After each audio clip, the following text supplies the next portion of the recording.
welcome to the Popcorn Junkies. We are reviewing episode 2 of The Idol. Lily Rose Depp, The Weeknd, in a challenging, searingly unflinching and slightly hurtful kind of portrait of a pop star, which for me is increasingly becoming based on Britney. Well, not based. No, but I mean, you can see the influences. There's lots of influences that they're showing us. And we loved episode 1. I think we went into episode 2 and I was nervous. I was waiting for it to go wrong. I was really worried that we weren't going to see any more of the team, the management team. Yeah, the entourage. The entourage. Yeah. And it was great because we opened bang straight away with the team. It was funny. I was like, oh, are they going to go in a minute? It's like it's so weird. What do you mean? It's like, are we only going to get a minute of them? No, I know. I thought I was so going to. nervous about this, but yeah. Well, because you don't like being left on your own with The Weeknd. Yeah, I think that's basically. It's understandable. The Weeknd's character, of course, not Weeknd, but yeah, it just went off. It got off to a cracking start. And very Britney-esque moment, wasn't it? I thought that was sensational. Because I tell you what's annoying me about the publicity and the pre-press and all this kind of stuff that's knocking around.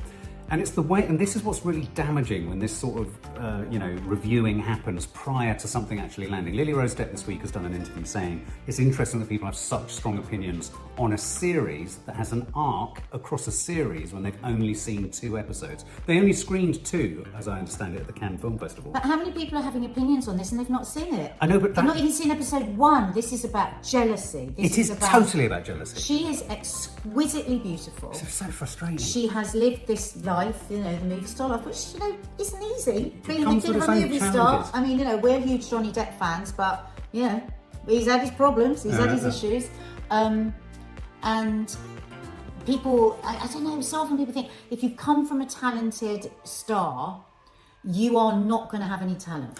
The prejudice that comes along. But what's really annoying is that I'm really quite capable of parking at the door what the public opinion is about something and going to see something. Classic example of that in recent years was The Lone Ranger. Ironically, a Johnny Depp film that the critics wanted to fail because they didn't want Johnny Depp to potentially be sat on top of another franchise as massive and potentially as successful as Pirates. And it was brilliant. If you never watched it, for the record, it is a sensational film. And even a number of reviewers after the event have said they think they got it wrong. We loved it straight away. Because we put ours into class. Yeah, but I mean, and this isn't about, of course you can not like something, but I get really frustrated when there is a sort of trendy, cool movement to just not like something, and actually, you know what? I don't really need to see it to know that I don't like it. That drives me mad. We even had to put our girls up on it a little bit, and they're real movie lovers, and they got swept up a bit. People have dismissed it because they think because they think Lily Rose Depp can't carry the weight. I was staggered for a second episode. I just think, where else are you going to take? And you know what? She will have suffered for this part. She is going to depths inside herself, isn't she, to deliver what she's delivering. So this opening scene with the management team, and she comes out, and again, very Britney, she's got the stomach out, hasn't she? And she does this so awkward. It was so awkward. It was brilliantly awkward. There's so many Brits, fantastically directed. Yeah, really, really good. Because I got the egginess of a star standing there, and she's vibing to. She's got her version of the song that she wants to put out because she's worried that the version that they're going to resurrect her career with is a load of bullshit. Sweet. Yeah, and so she plays it to her team, and it's excruciatingly embarrassing as well as you're rooting for. So well, but honestly, the ensemble cast are of such a calibre. I mean, Hank Azaria, divine Joy Randolph. Please, let's have more and more of her. She is sensational. So good. And Jane Hank Azaria really came into his own, I think, in this episode. The way that he played the pathos so well, pathos also, of having to be the manager, but also caring deeply. And it kind of breaks your heart when people care about her. Yeah. And also, you can see her sliding away from them. Because yes. And that's what I felt in his character. That Hank Azaria played this one. I've got goosebumps thinking about it. He's such a great actor. But he's playing that, but it's clearly established that she's lost her mum. This team is her parents, are her parents. They say it, don't they? We're looking after her. And Hank Azaria's got that thing where he also says, do you remember when I saw you? I remember when I saw you when you were 11. Again, really banging to the back of the net this idea of a young starlet idol. Yeah, so I was getting Britney vibes again there. It's not about that, but it's interesting that there are sort of echoes of that. The dialogue is very good in that with the few lines you can get a lot of history. They do that well. It's kind of sushi style. But you can feel with Hank Azaria and Divine, they're both desperate like a parent. They're like, we don't exactly, we know these are managers, Yeah. we don't know exactly what. And then we have Jane Addams, who plays the record company executive. She's shockingly hard. You know, she's so good, isn't she? She's so... I was actually terrified of her. So tough. But honestly, there's this whole scene where Lily Rose is filming her video. I don't want to spoil it, but it is agonising.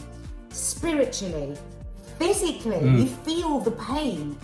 Oh my God, how good was Lily Rose? And that kept running back and forth. Oh my God. She plays the mania so well. And there was a woman that the actress who played the director of the pop promo was sensational. She was absolutely brilliant. The exasperation, the power dynamic was brilliant. And then Lily Rose Depp starts to, as you say, you don't want to sort of give it too much of it away, but there are aspects to what's happened to her. Like there is a scene earlier in it where she's been particularly intimate with a glass of ice or an alcoholic drink in her crotch area, and they're all having to essentially damage limitate, aren't they, and crisis manage images that have been taken of her, so we're having to do this. And so you just feel the chaos and the out of controlness happening around her. And then you've got her running around for perfection. But also when she's begging, please let us have another day to film this, I will pay for this myself. I actually know actresses that have done the same thing. So I'll pay, because that panic. She plays everything. She pitches everything so perfectly. She is a future superstar, as long as the world doesn't try and break her. Well, or try and characterise this as something that it isn't. Now, I think because of the negative press, it's not going to perform as well as it could have done or should have done. Not if we've got anything to do with it, we're going to be shouting about it. It's also, I think, suffering from the idea that people are going, oh, it's from the people who did Euphoria, therefore, is it ever going to be as good as Euphoria? For me, it's completely different. I mean, you feel it's the same by the same team, but actually, one thing I really want to talk about, which I really like about this, there is an aspect to the sound design. I don't know if you've noticed this. There's almost a creepy silence around her a lot when the action isn't happening and she's waiting, and it's an awkward, almost documentary real sound that is like on the pop promo shoot. The sound that you're hearing, it's not clear, it's not clean, it's open, and it lends a certain rawness to it. And also the shots is like the French New Wave. They're using, which you just don't see that often anymore, zooms. They're using the zooming shots to sort of find things. And so it has a sort of, well, that shouldn't sound like a wanker, but I'm going to sound like a wanker, but it does have that sort of Jean-Luc Godard kind of French cinema, French New Wave cinema thing. So it's like the camera is a sort of one of her entourage just watching it go on. And that, I don't know why, that adds a certain sort of reality to a world that's so spectacularly unattainable. Yes, because though it's very much a drama, and beautifully done, you do fall into the trap of thinking you're watching a documentary. Reality. Exactly. Really, you feel like you're behind the scenes. Really clever. Yeah. You feel like you're behind the scenes. Rachel Sennott, who I hadn't seen before, but oh my God, I'm becoming obsessed with her. I knew you would. You've got to watch Bodies. You're going to love it. So good. And that horrific scene. Oh, well, we're not going to spoil that, but I thought about her all day. I have taken these young women into my heart like they're my daughters. I'm not joking. In episode 2, I'm so attached to these characters, and the Weeknd. Well, can I just say also, there's a particular scene that a lot of social media has reacted to. Oh, this is so ridiculous. This is so frustrating. And this is a scene in which it's a sex scene, and it's particularly sinister, creepy, voyeuristic, coercive. Not if you're into that sort of thing. Not if you're into it. But what he's saying... Oh, right, okay. Well, what he's saying... She was loving it. She was loving it, but is she in a fixed state to necessarily know what she's loving? And he's particularly malevolent in the way that he's kind of... What he's doing elsewhere in the show. Yeah, please don't get me wrong. Yeah. 100%. He is a misogynistic, devilish beast, this character. Like he is revolting. He terrifies me. I just keep thinking, I know it won't be good for this show, but I keep thinking, dump him. Of course she won't be, because it's a great storyline. But I think people taking umbrage with that particular sex scene, actually the one that I was so horrified by was what he was doing with the porn film that he was doing. The porn film? Yeah, when he was electrocuting... right. Was that a porn film? I thought he was just in a... I didn't know they were filming, were they? Well, I think so. But anyway, for me, it was just... when he was electrocuting... right. Was that a porn film? I thought he was just in a... I didn't know they were filming, were they? Well, I think so. But anyway, for me, it was just... there was a scene of virtual torture. Yeah, torture. With one of the men in his group. Exactly. And it was the most sinister, man. But the scene with them was like two consenting... Of course, we know that she's messed up and all of that, and we know this is going to become become just awful, whatever he does to her in the future. But you can't say, I don't want to see scenes of misogyny, because the whole point of movies and books is to see the things that we don't know and the worlds we don't know. I feel even stronger about it than that. You can't put PC stuff on a drama. No, you can't. This goes to the heart of the... I'm going to really not pull my punches there. This goes to the heart of the stupidity of where we're at culturally, getting to, where you make a film about a misogynist, which means you have to show them being a misogynist, right? Yeah. How do you characterise a misogynist in a piece about misogyny without showing the misogyny? And then when you show it, everyone goes to social media to say it's misogynistic. It's misogynistic. It's moronic. It's a drama, and he's a sadistic psychopath. The Weeknd has come out in an interview today saying he doesn't understand why people... He says, I'm a nasty piece of work. Yeah, he's vile. He's not saying it's do good. We only have people that we like you said, that we'd invite round to dinner? Yeah. I mean, what the hell? Oh, I'll judge this drama, Nanny Di, you'll know, I'll judge this drama on whether I like this Get character. yourself a nice Pride and Prejudice and curl yourself up in front of the fire. A nice pussycat you can stroke and a cup of cocoa. It's meant to be challenging. This is about, clearly, the mental breakdown of someone at the centre of fame. She's called the Idol. She couldn't be more successful if she tried. And yet she's the most vulnerable person you'll meet. Exactly. I think it asks us to ask questions about the idea that just because someone's privileged, it doesn't mean they can't be, what is privilege, and it doesn't mean that they can't be going through hell. I mean, it's a dark sort of irony in a sense that Anne, you reminded us before we did this, that Anne Heche is one of her last appearances is in this.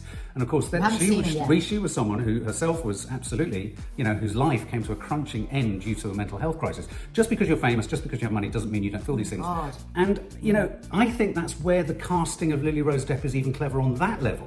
Well, I quite like as well, within the storyline, she's about to be broke. Precisely. So now what you can say? She has money. Yeah. She can't pay for the house. Exactly. And she's under the spell of a really evil piece of work. Oh my God, it's delicious. Now, and then just finally, just where this ends up, I think it ends up in a really... I thought the final scene shouldn't have worked really on paper, and I thought it was incredibly sinister moment where essentially they've inveigled into her sort of personal space. This group. There's the suggestion, I'm feeling already Charles Manson, the Tarantino film Once Upon a Time in Hollywood, we could put up shop here, we're onto a bit of a good thing here. Singing. And then two of the characters started singing. Oh my God, it's so brilliant! And the twist with one of the characters, I'm not going to spoil it, the twist with the girl we think's really nice. Oh, yeah. Well, yeah. And also, the girl that ran in and was just naked the whole time, he didn't pick up that she was typing down what he was saying at the weekend. It's deeply troubling. There's so many layers. I want to read this in a book. Oh my God. It's like a slow evolving horror story. In fact, going back to the style of the camera work, just finally, you're getting all sorts of French cinema, you're getting all sorts of documentary behind the scenesy stuff, but you're also getting, there's a Italian director, Dario Argento, which is that sort of Italian kind of horror. And there's horror in this. It's a horror film when you're in her house. And it's like watching a really slowed down car crash. Yeah. Because you're like, what is going to happen to her? I have to say, it's excellent. And it brings in all the most tragic stories that you hear about stars, Marilyn, all of the, this fragile vulnerability, this ability to also be the diva. We only seen flashes of the diva actually though, haven't we? She's incredibly nice to everyone. Yeah. There's a scene where a tear rolls down her face, and it's not because a lot of people, perfect timing, it really wasn't. I would have felt exactly the same without the tear. But just so that you know what I'm talking about if you watch it. The pain that came up through her body and through her eyes, she inhabited that pain. That's what I mean. She's not acting here. She's really feeling everything, and she should be applauded for that. Absolutely applauded. Please, if you're not of a... If we haven't convinced you now... Yeah. If you're a nervous disposition, it is very sexual. But I've learnt now, I close my eyes in the sex bits. Yes, she does. And I tell you what's happened, which is not pleasant.